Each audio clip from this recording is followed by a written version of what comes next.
ሰላም ሰላም ውድና የተከበራችሁ የዚቲ ቤተሰቦች እንዴት ናችሁ? ሰላማችሁ ይብዛ። እኔ ጋር ሁሉ ሰላም እግዚአብሔር ይመስገን።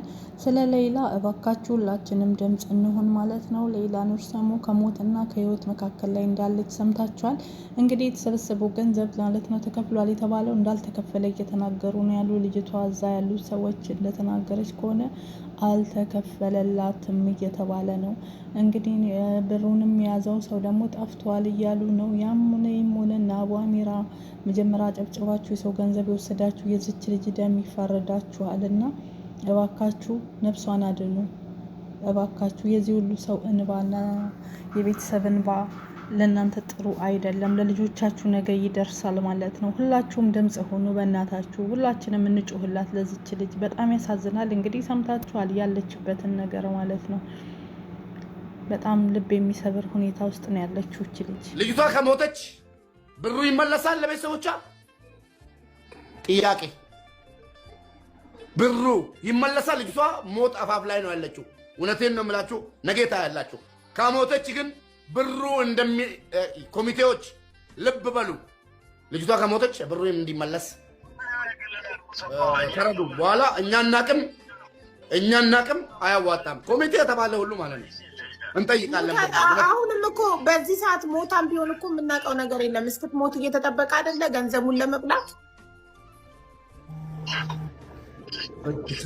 ድምፁን ላተማና ይሄን ሁሉ ያነገረኝ ግን ወንድምየውን ደግሞ እስኪ ጠይቅልኝ ተስፍዬ። አንደኛው ማን ነው ብሩን ያለው? ሳይፈራ ይናገር። ተደውሎለን ነው እርግጠኛ ነኝ። እናወራበታለን የተባለውን ትቶ ማን ነው እሺ ይሁን እናወራባታለን ያለው? ተስፋዬ ነው? አቡ አሚራ ነው? አሲያ ናት? ወንድም ካሊድ ነው? ሀቡ ናት? ማን ነው እንደዚህ ባዩ? አንድ ሁለተኛስ እንደ ቤተሰብ ልጅቷ ምን ላይ አለች ብሎ ነው ቁጭ እያሉ ያሉት?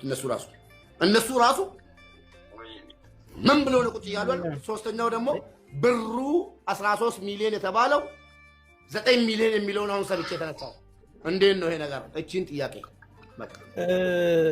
እየሰማችሁ ነው። ወንድምየው አቡም ይመልስላችኋል። በመጀመሪያ ደረጃ ኮሚቴ የሚባለው ሳውዲ ነው የሚገኘው። እሺ እኛ አስተባባሪ ነን፣ ኮሚቴ አይደለንም። ግልጽ እንዲሆንላችሁ ሙቤ፣ እኛ ሚዲያ ላይ የምናሰባስብ እንጂ ኮሚቴ 21 ሰው በእሷ ጉዳይ ተሰብስበው ከተለያዩ ብሔር ብሔረሰቦች ሙሉ ኮሚቴ እዛ ነው ያለው። ተግባባን አይደል? ብሩ የገባው ለኤምባሲው ነው፣ እዛ ነው ያለው። ኮሚቴ የሚባለው ምናልባት ቲም ሌላ እንዳይመስላችሁ፣ እኛ አስተባብረን መላክ ብቻ ስለሆነ ኮሚቴ እያለ የሚያወራው ወንድምየው የሚያወራው እዛ ያሉትን ነው ተጉዳዩን ተወክለው የያዙት። እሱን ግልጽ ላደርግላችሁ ብዬ ነው። ከዛ ውጭ የገባውን ብር አካውንት ላይ በገባው ነው እንግዲህ የምታዩት አይደል? ያንን ሪሲት ቤተሰቡ ነው የሚያውቀው። ምን ያህል ከህዝቡ ተሰበሰበ ምንም ይሁን ምን በማስረጃ ያለውን ነገር ግልጽ ያለውን ነገር ከወንድምየው ነው መስማት የምትችሉት። የአካውንቱ ባለቤቶች እነሱ ስለሆኑ ማለት ነው። አሁን ለጠየቀው ጥያቄ ሙቤ ይህንን ጉዳይ ስላመጣው ከማንም በላይ ደስተኛ መሆነው እኔ ነኝ። ለምንድን ነው መሰለ ደስተኛ መሆነው? ይህንን ነገር ቀን ከሌሊት ምን ያህል እየለፋውና እያንዳንዱን እየጠየቅኩና ምን ያህል እንደደከምኩ ማውቀው እኔ ነኝ። እሱን ችግር የለውም። አሁንም ቢሆን ግን ከቅድምም ጀምሮ አብይ አህመድ ጠባቂ ራሱን አጠፋም። ዝርዝሩን በአጭሩ ልንገራችሁ።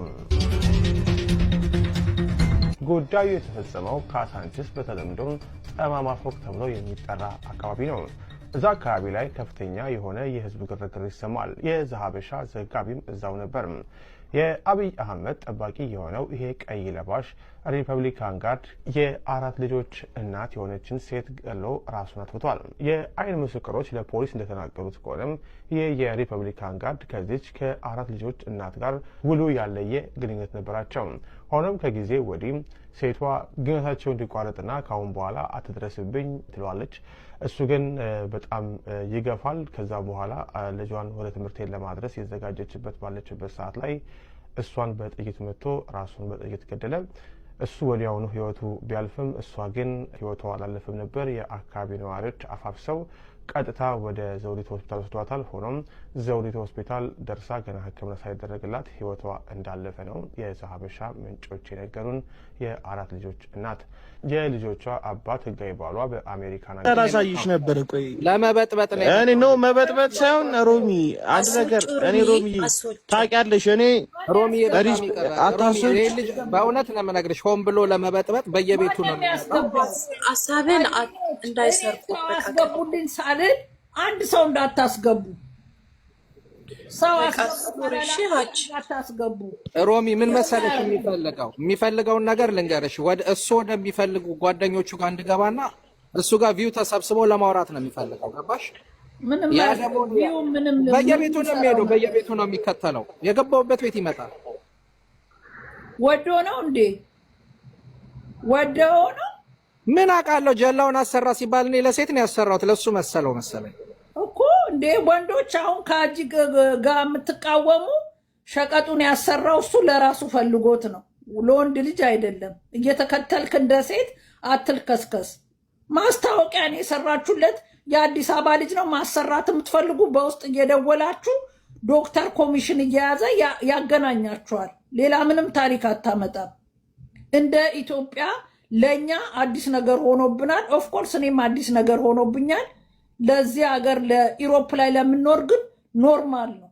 አረቦች አይታችሁ ከሆነ ሰመር ላይ በሆሊዴይ እንዳለ ኢሮፕ ነው የሚመጡት። ሸቀጣቸውን ሊያሰሩ፣ ጡታቸውን ሊያሰሩ፣ ምናቸውን ሊያሰሩ። ስለዚህ የአዲስ አበባ ልጅ ነው። ላሽ እኮ እንደ ሰገጤ እኮ ባላየ ማለፍ ይችላል። አድርግ ያለው ስላለ ተከትላችሁ ወንዶች ደግሞ ልጁን ምን አድርግ ነው የምትለው? ኧረ ላሽ በል ኮራ ረገው እያልሰጠው እንግዲህ ሸንኮራ መሰለው። በጣም የሚደብ የሀቢባ ልጅ ግን አለ ብዬ ነው የተጠየቅ። የሀቢባ ልጅ ግን አለ። ሀቢባ ቆለጤን አሰራው ሲላት ወርዳ አለመውደቋ ወድቃ ጉድ አለመስራቷ ልጇን አንድ ነገር አረገችው ብዬ ነበረ። ስትሪፕ ክለብ ነው የሚሰሩት ሲባል ሀቢባ ፌንት። ሀቢባ እኔ አድናቂሽ ነኝ። ይሄን ኬዝ እኔ እንኳን አልችለውም ነበር። ወንድሜ ሀጅና ኡምራ ሊያረግ ሄዶ ሲሰርቀው እጁ ተቆረጠ። አቤት! ኧረ እኔ ሰው ሲያወራ አላምንም ነበር። 8ኛው ሺህ ኧረ 20 ሺህ ገባል። 8ኛው ሺህ እንዲህ በዚህ አይነት እስራኤል ሀገርም ሄዶ የሚሰርቃለ። እስራኤል ሀገርማ ጁሾቹ እንትኖቹ እስራኤሎች ብልጥ ናቸው። ብርና እንትናቸውን በዳይመንድ ያ ምስኪን አረብ አላህ አክበር ሲባል ምናቸውን ትተው ወደ ላይ ሲሉ እኮ ነው ከስር አላህ አክበር ያደርጉላቸዋል።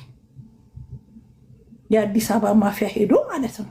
አላህ አክበር የሆነች ልጅ ስነገረኝ ሳውዲ በየሳምንቱ አርብ ነው ምናምን ሲታረድ አበሻ ሁሌ ይታረዳል አሉ። አረቄ ምናምን እየሸጡ ማፊያዎች ማለት ነው። የሰው ሀገር ሄደው አበሻ። አቤት አለመፍራታቸው! አቤት በሰቀቀን መኖር የሚችሉ! እስቲ መጠጥ የማይፈቀድበት ሀገር ሄዶ አበሻ አረቄ ይጠምቃል። አረቄ እንዴት ብለው ነው እንቅልፍ የሚወስዳቸው? እንዴት ብለው ነው ጋቢ ውስጥ ይዘውስ የሚተኙት? አቤት ጉድ! አቤት ጉድ! አቤት ጉድ! አቤት ጉድ! ኢትዮጵያ ሀገሬ እንደው ስንት አይነት ጭንቅላት! እኔ እንደዚህ አይነት ኧረ እኔ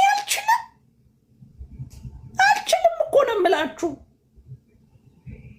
ጫካ እየገቡ ይጠምቃሉ አለ። ይሄው አንዱ ወይ መድኃኒዓለም! አይ ማፊያ! አይ ማፊያዎች!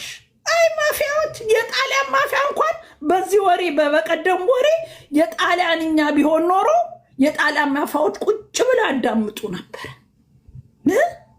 ጣሊያን ሀገር ሆድ የሚያስመጥጥ አበሻ ሆዳቸውንስ ያስመጥጡ። 3 ልጅ 4 ልጅ ስትወርዱ እኔ እንኳን በወርጫለኝ። እኔ ሆዴ የተጣበቀ ሮማን ላይ አይደለም ሆድ ልጅ ይበቅላል ብሎ ሰው ይለኝ ነበር። ቀጫጫ ነበርኩ። ሆዱ ገንዘብ ትርፍ ገንዘብ ካለው እኔም ላስመጥጥ እችላለሁ። ከንፈርሽን የምታሳብጭው ግን በጣም ሲሳሳሙ ወንዱ አፍ ላይ ራሱ ቀልጠረ ሀጂ ተርፈሃል። ጉንጯ ከንፈሯ አፍ ላይ ዛሟምቶ ከንፈሬን ቦደሰው ብላም ሳትከስ መቅረት በጊዜ አምልጠሃል። ከንፈሯ አፍ ውስጥ ቀልጦ ከንፈሬን ቦደሰው ብላ እግዚአብሔር ሲያድን በ4 ዓመት አምልጠ መውጣት እየቆየ በመጣ ቁጥር ከንፈሯ ተለጥጦ አፍ ላይ እስር ቤት አለመግባት ለራሴ አሁን ሙሉ ሌሊት እንቅልፍ ሳልተኛ ነበርኩ። ለምን ምንድነው ከኬዙ ምን እንደሆነ አላወኩም። ቤቢ ያውቃሉ ሙቼ ተናፈር ግጬ የሙት ልጅ ማታልክ ነው። የስድስት የሙት ልጅ አስተምሬ ለወግ ለማርጋ አድርሻለሁ። እንዲያረኩ በየምኩራራም አይደለም አባቴ ብለው የወለድኩት ልጅ የለኝም። ግን በተራው ስራ ደግሞ ተቀጥቼ ተርቤ ማላቀም እግዚአብሔር የተመሰገነ ይሁን። ከትልምና ወጥቼ ኦርቶዶክስኛ ያለው ተጠምቄ ስጋው ደግሞ የተቀበልኩ ሰው ነኝ። ሜቢ ይሄ ነገር አናዳት ከሆነ አላቀም ለምን ወደ ትልምና እንድመለስ ያ በሃይማኖት ላይ ብዙ ተጽዕኖ የላትም ሀያት። ግን በእምነቴ ገና ማትጄ እግዚአብሔርን የምለምን እግዚአብሔር ጋር ተጠግቼ የምኖር ሰው ነኝ። ይሄን በደንብ ታውቃለች። ምንድነው እኔ አሁን ግራ የገባኝ ነገር ምንድነው? ምን እንዳረኳት እራሱ ግራ ነው የገባኝ። ከዚህ በኋላ ስኖር ምንድነው በእህቴ በእናቴ ልጅ እንዲህ ከተባልኩ ምንድነው ምን ህይወትስ ነው የሚኖረኝ? እኔ አሁን አስተማሪ ምን እንደሆነ ነው እግዚአብሔር ነው የምነግርህ። ሌሎቹም እንዲማሩበት ነው አሁን የገባሁት እንጂ ሚዲያም ሰው አይደለሁም። እኔ የቲክቶክ ጨዋታ ምናምን ተላልኩ። በዚህ ልክ እንዲህ ተማራ ሙሉ ቤቱን ነው ሌባ ያደረገችው። ማን ነው ሌባ? ከኔ ውጭ ማንም የለም። እናቴም እናት ናት። አባቴም የሰው ፍቅር የሰው ሞደት የነበረው ነው። ሙሉ ኢትዮጵያ የመርካቶ ህዝብ የቀበረው ነው።